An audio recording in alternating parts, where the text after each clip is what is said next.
Welcome back to the deep dive. If you're currently studying English, or, well, maybe any second language, you've definitely hit that wall, haven't you? Oh, absolutely. That moment of sheer frustration. Yeah, where your brain feels like it's firing on all cylinders, the dictionary is open, the grammar rules are all lined up, But then you go to speak. and nothing. Or, it comes out super slow, halting. Maybe it just doesn't come out at all. Right. Your mind has the perfect sentence ready to go. But your mouth just freezes up, total disconnect. That feeling is pretty much universal for language learners, I think. You can understand so much. You watch movies, listen to lectures. Your listening skills feel really strong, reading too. Exactly. You've Yeah. got that comprehension down. But the moment you need to produce the language, Yeah. actually speak. It's like the whole system just stalls. Yeah, crashes. Yeah. You feel smart enough, you know the stuff, but linguistically, you're stuck. Exactly. It's not about knowledge, is it? It feels like an output problem, like a massive bottleneck somewhere between your brain and your mouth.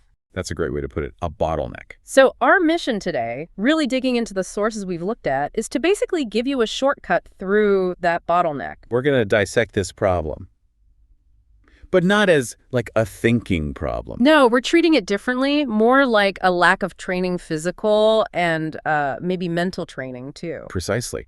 The material we're analyzing frames it this way.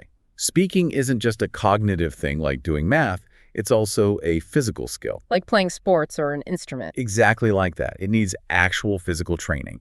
So we're going to show you how to train your mouth almost like a muscle. And connect it up properly with your brain so speaking becomes more automatic.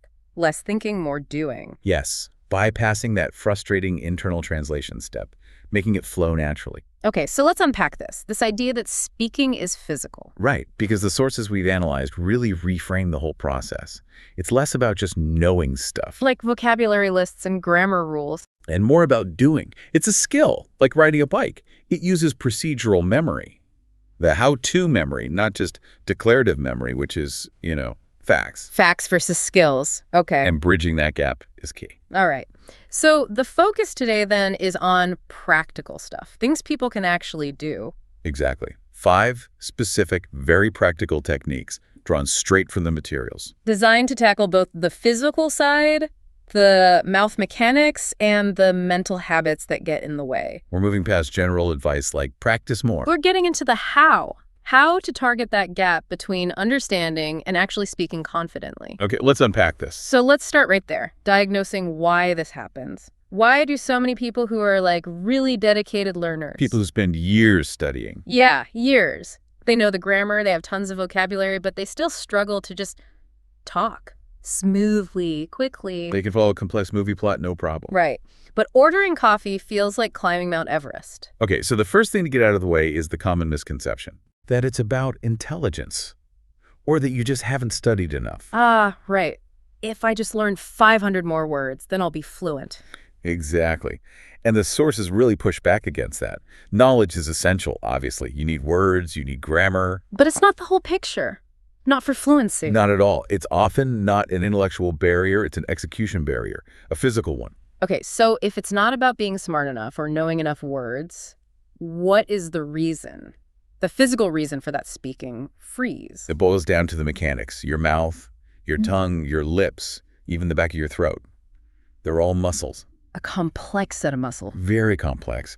And in your native language, they've had years, decades even, of practice. They move automatically without you thinking. Reflexively. Exactly.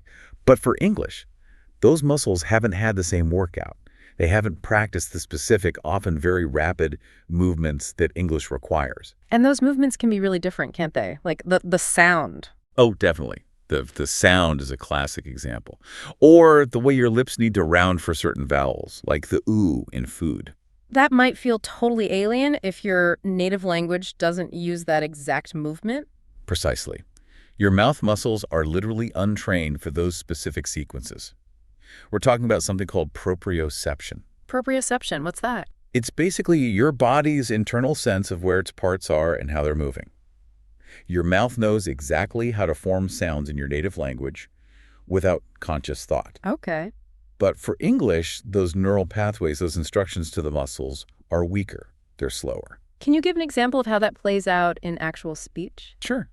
Think about how native speakers link words. If someone says, I got it, they almost never say, I got it. with distinct pauses. Right, sounds more like I got it, or sometimes even I got it. Exactly. Well, That final tat sound in God links right into the eye of it, that blending, that smooth transition. that's a physical skill. It's a tiny, rapid movement sequence for the tongue and jaw.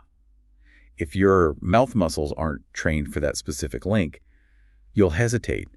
You might stumble. And the hesitation isn't because you forgot the word it. No, it's because the muscles weren't ready to make that specific jump from the T sound to the I sound smoothly and quickly. They fumbled. Wow. Okay, so that's the core idea. It's a failure of motor control, not a failure of knowledge. That's the foundational aha moment, according to the sources. But hang on, if I know the grammar, if I know the words, that's the declarative knowledge, right? Yes. Why can't my brain just force my mouth to do it? Just send the command? Because speaking is fundamentally a procedural skill. It's stored and executed differently in the brain. Think about learning the piano. Okay. You can read the sheet music perfectly. That's declarative knowledge, knowing which notes are where. Right. But can you play the piece? Not until your fingers have practiced the movements thousands of times. That's procedural memory, the how-to. Ah, okay. So reading the music is knowing, playing is doing. Precisely. And speaking uses the same kind of procedural pathways in the brain that control motor skills. It's a physical performance. So the brain knows the theory, the words, the grammar. Yep, the abstract concepts are there. But the actual machinery, the nerves telling the muscles what to do, is inefficient, untrained. Untrained, slow, the connections aren't strong and fast yet. That's why you get the lag, the hesitation. Because the brain then has to default back to translating. Exactly. It takes the scenic route through your native language, which adds a huge delay and cognitive load. It's clunky. So the goal of all this training we're about to discuss is to build a direct highway. From thought straight to speech sound. Build that super fast neural highway. Yeah. Make the movements reflexive, automatic, instant, just like in your native language. And understanding that speaking is a physical workout, that's the game changer. That's the essential shift in perspective we need to start with. Okay, so if the problem has a big physical component, then the solution needs to be, well, physical practice, drills. Exactly. You can't just think your way to fluency. You actually have to move your way there. Train those mouth muscles. Right. So let's dive into the first 3 practical ways the sources suggest we can start doing that, like right now. Turning the mouth from something stiff and unreliable into something flexible and fast. Okay, the first one is probably the most intense, direct physical workout for your mouth. It's called shadowing. Shadowing. Okay, I've heard of this, but maybe not everyone knows exactly what it involves. It's not just repeating, is it? No, it's much more specific than simple repetition. Shadowing means you listen to a native speaker, crucially, using good quality audio. So you can hear the sounds clearly. Yes, and you repeat what they say almost simultaneously. You're lagging just a fraction of a second behind them. Like a shadow following someone. Exactly. You're trying to mirror everything about their speech, not just the words. What else then? The rhythm, the intonation, the melody of the sentence, the stress patterns on words. Okay. And maybe most importantly, the linking sounds between words, how they flow together. And you said the key is not focusing on the meaning. That's the counterintuitive part, but yes, Yeah. The sources are clear. The goal here is 100% physical mimicry, copying the sound and the flow. So if I stop to think, what does that word mean? I've lost it. You've lost the rhythm, you've broken the flow, you've failed the physical exercise. You almost have to treat the words like pure sound, like music you're trying to hum along to perfectly. Like mouth dancing. That's a great way to think of it. Mouth dancing. You're teaching the muscles the choreography directly through imitation, bypassing that slow translation center. You mentioned linking sounds as being really important. Can you give an example of targeting those specifically with shadowing? Sure. Think about a common question like, what did you get out of it? Okay. A native speaker almost never says each word perfectly clearly like that. Right. It gets squished together like, what you get out of it, or something. Exactly. What you get out of it, or even what you get into it. That collapsing of sounds, the teat in get linking to out, the teat in out linking to up. Those are tricky physical transitions. Very tricky for untrained muscles. When you shadow that phrase, you are forcing your tongue, jaw, and lips to make those rapid connections. You're physically training the ability to blend words smoothly. And the sources say to use material that's a bit fast for you. Yes, slightly above your comfortable speaking speed. That slight pressure forces your mouth to adapt and build those faster neural connections more quickly. Okay, but I can hear someone asking, if I'm just mimicking sounds like a parrot, how does that actually help me have a real conversation later when I need to think of my own sentences? That's a really important question. And the answer is, shadowing doesn't directly train sentence construction. Okay, so what does it train? It trains your articulatory speed and accuracy. It builds the fundamental motor skills. Think of a ballet dancer. Right. They spend hours just practicing basic steps, pliés, tendes, turns, Yeah. over and over. They're not practicing the final complex choreography right away. They're building the foundational strength and control. Exactly. Shadowing is like those plies for your mouth. It gives you the raw physical dexterity. Ah, I see. So once my mouth can actually make the common English sound sequences quickly and smoothly, Then your brain has less work to do when you're trying to speak spontaneously. It's freed up. because it's not fighting with the pronunciation anymore. Precisely. Less cognitive load spent on just forming the sounds means more mental energy available for choosing the right words, structuring your thoughts, focusing on the meaning you want to convey. Okay, that makes sense. Shadowing builds the physical capability. So what's the next physical drill? The next tip is about building consistency with something a bit less intense. Think of it as a daily warm-up. Like stretching before a run. Exactly. This is tip 2, daily repetition of simple phrases. Simple phrases. This sounds, well, simple. Maybe too simple. It seems simple, but the sources really emphasize its power. We're talking about picking a few short, common, maybe even emotionally positive phrases. Like what? Give me some examples. Things like, I'm ready, I can do it, let's go, well, I feel good, or maybe something practical like, I need to hurry up. Okay, short, high-frequency stuff. Yes. And the key is repeating them. Say each one maybe 10, 20 times fairly quickly every single day. Why the simplicity? Why not practice complex sentences? Because the goal here is pure speed and automaticity for basic building blocks. You're training the transition speed between sounds within those common phrases. So repeating "I can do it" really fast helps my mouth get used to that specific sequence. Penner to do. Exactly. You're burning that specific motor pattern into your muscle memory, making it effortless. And the idea is if the muscles can do simple things effortlessly, They'll be more reliable and faster when you need to combine those simple movements into more complex sentences later on. it's like building basic muscle tone before you try heavy lifting. That's a perfect analogy. And the benefit isn't just physical. How so? Well, physically, you're speeding things up, reducing the friction in your speech. Right. But psychologically, you're building confidence. Because you can say, let's go, perfectly and quickly. Right. You have these little islands of guaranteed fluency. It feels good. It builds momentum.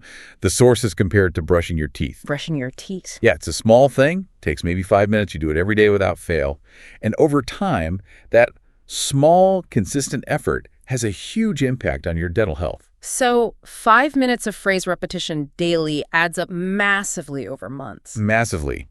Consistency trumps intensity here. Okay, shadowing for intense mimicry, daily phrases for warm-up and basic speed. What's the third physical tip? The third one tackles maybe the biggest hurdle for many learners, actually opening their mouths in the first place. Tip 3 is speak out loud. Speak out loud, even when you're alone. Especially when you're alone. The sources strongly argue against practicing English only silently in your head. Why is silent practice not enough? Because most learners do too much silent practice. They read, they listen, they think, but the mouth muscles get zero exercise. They stay passive. So you need to turn your home or your car or wherever you are alone into a safe space, a judgment-free zone for speaking. Exactly. Transform your personal space into your English gym. The advice is basically to narrate your life out loud. Be your own commentator. Pretty much. If you're making breakfast, say it. Okay, I'm getting the eggs out. Now I'm cracking the eggs. I need some salt. I'm pouring coffee. This coffee smells good. Yes. Or if you're walking down the street, wow, that's a fast car. I need to cross the street here. The light is red. So you're forcing that internal monologue, which might normally be in your native language, Out into the physical world, using English words and sounds. Okay, I can see how that gives the muscles practice, Yeah. but it might feel really awkward for people. Why is it so crucial, even if it feels weird? 2 main reasons. First, as you said, it's crucial muscle training. But second, and just as important, it engages your auditory feedback loop. Auditory feedback loop, meaning hearing yourself speak. Yes. When you only think a word silently, you can convince yourself you're pronouncing it correctly, even if you're not. Your brain can kind of gloss over the details. But when you say it out loud. You hear it. If you say comfortable, but you stress the wrong syllable, your ears will pick it up. Your brain immediately registers a mismatch. Wait, that didn't sound right. And that mismatch is what drives learning. It's critical for self-correction. That feedback loop, produce the sound, hear the sound, compare it to the target sound, adjust. That's how procedural skills like pronunciation get refined. So if you only practice silently, you're missing that crucial error correction step. Your mouth stays untrained, and your brain doesn't get the feedback it needs. Precisely. Speaking out loud bridges the gap between brain intention and mouth execution, and it activates the learning mechanism through hearing yourself. It builds confidence, too, just getting used to the sound of your own voice speaking English. Okay, so we've done a lot on the physical side. We've got shadowing, daily phrases, speaking out loud, all designed to get the mouth muscles moving correctly and quickly. Building that physical capability. Right. But fluency isn't just about moving your mouth fast. The other half of the equation is mental. We need to train the brain. Train the brain. How? What's the goal there? The main goal is to stop it from relying on translation. That internal step where you think in your native language first, find the English words, arrange the grammar. That's the bottleneck we talked about earlier. It's slow and inefficient. Exactly. So the mental training is about bypassing that translation step altogether. We need to get the brain to think directly in English. Which sounds great, but also kind of difficult. Especially if you're a beginner, how do you just start thinking in a different language? Yeah, that's tip 4. Start thinking in English. And you're right, it sounds intimidating. People hear that and think, I don't know enough words to think complex thoughts in English. Right. How can I think about my work project or my feelings if I only know basic vocabulary? And that's where the advice often goes wrong. The key, according to the sources, isn't to jump into complex internal monologues right away. So what's the approach? You start small, really small. Build the habit gradually. Okay, walk us through that. What's step 1 for thinking in English? Step 1 is basically just labeling. Simple nouns and verbs. Instant association. How does that work in practice? You see an object, you immediately think the English word. Don't think the word in your native language first. See your phone. Think phone. Feel hungry. Think hungry. Pouring water. Think water or pour. So you're building a direct link, concept English, Right. no translation middleman. Exactly. You're cutting out that native language step completely for individual items and actions. Just keep doing that throughout your day. Label everything you see and do internally. Okay, that seems manageable. What's the next stage after basic labeling? Stage 2 is moving to simple commands and descriptions, short functional phrases, You're right. things you might naturally think anyway. Need coffee. Where are my keys? Turn left here. Looks nice outside.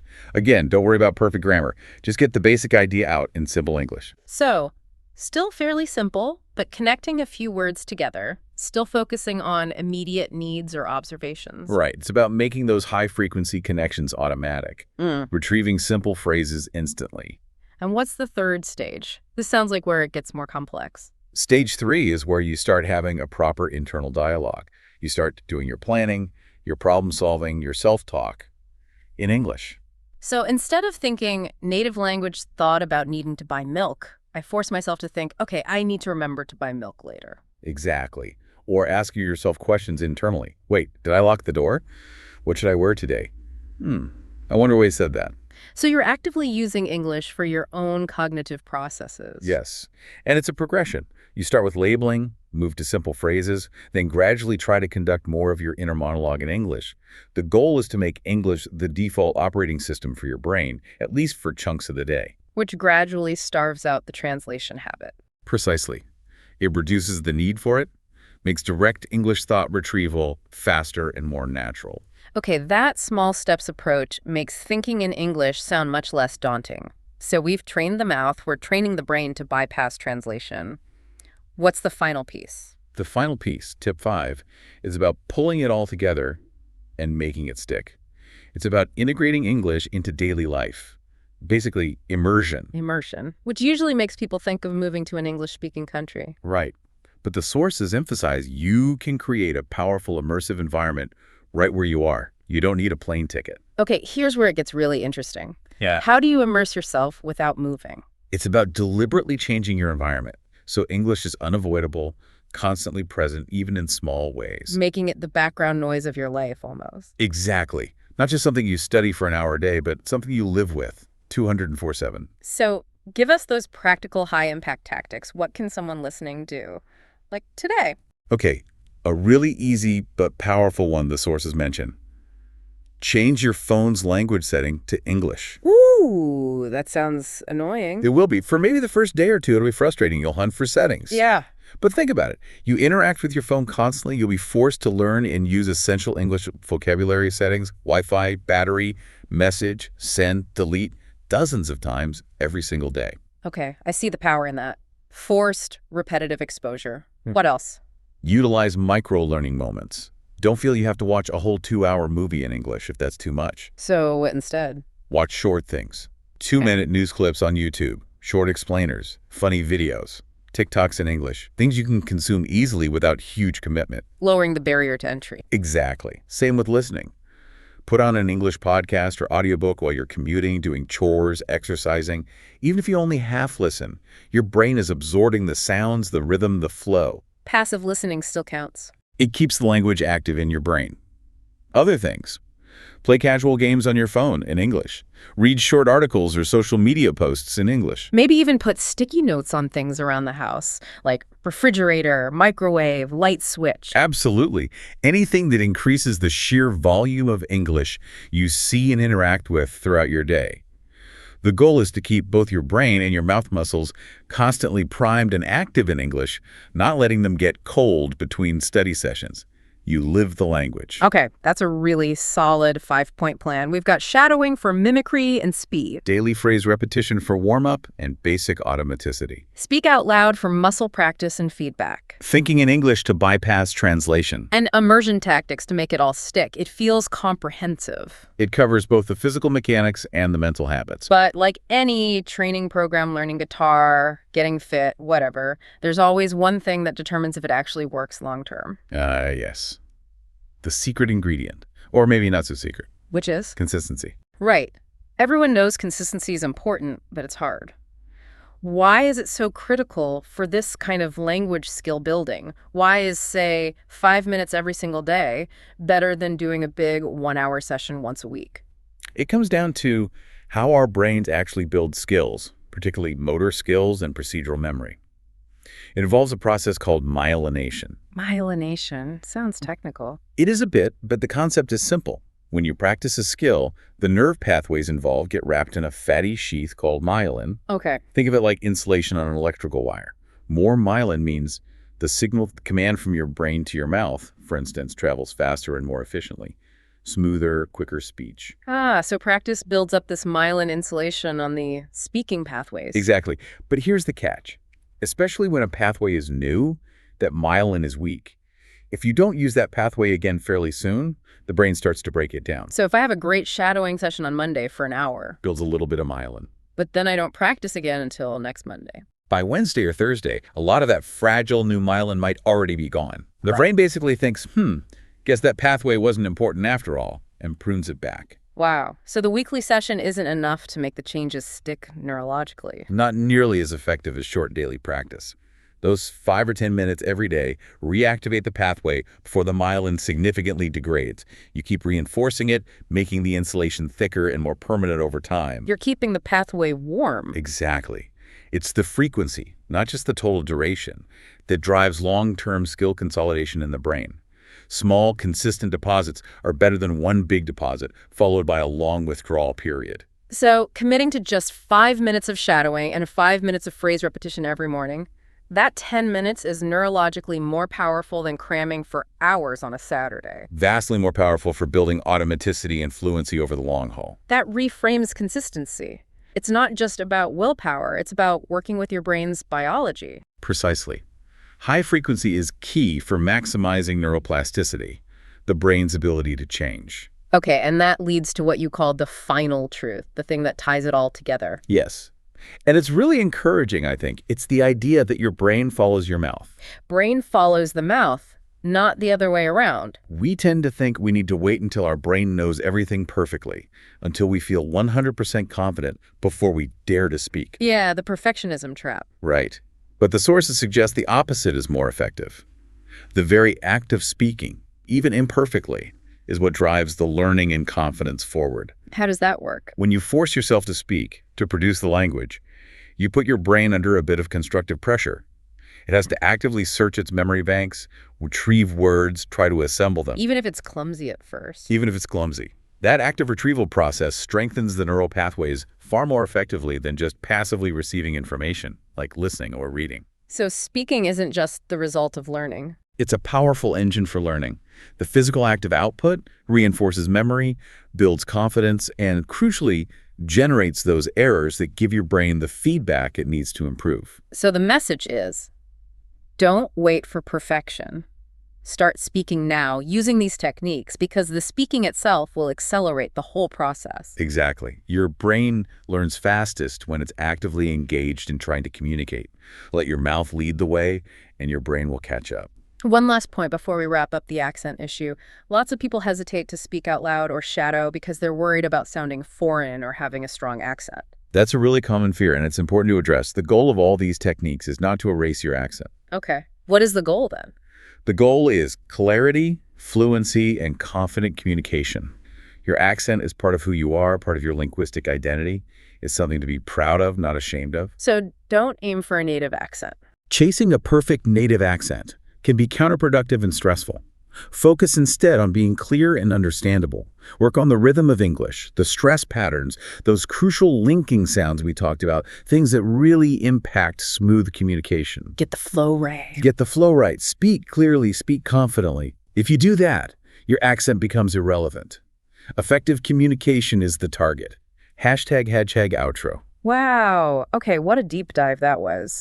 We've really taken this huge, often frustrating challenge of learning to speak English fluently. That feeling of being stuck. Yeah, and we've reframed it. It's not some insurmountable mental block. It's actually a solvable problem, treatable with physical training and mental shifts. Like training for anything else. Exactly. By using these 5 techniques, we discussed shadowing, daily phrases, speaking out loud, thinking in English, and immersion. You're actively connecting your mouth and your mind. Building that direct highway for speech. Creating a clear path towards that automatic, confident fluency everyone's aiming for. So to help you start building that physical pathway, right now, cement this idea. We have a little challenge for you, based on the source material. We want you to actually use your mouth, engage those muscles, say this phrase with us. Internally is okay, but ideally, say it out loud. Ready? Get your mouth ready. Okay, let's say it together. I can train my mouth and mind to speak English. Excellent. Just doing that, physically articulating it, starts the process. It sends that signal. It really does. And so this raises an important question, a final thought for you, the listener. Now that you understand the power of consistency, the need for physical practice, and this idea that the brain follows the mouth. What's the takeaway? What small, maybe just 5-minute action will you commit to today?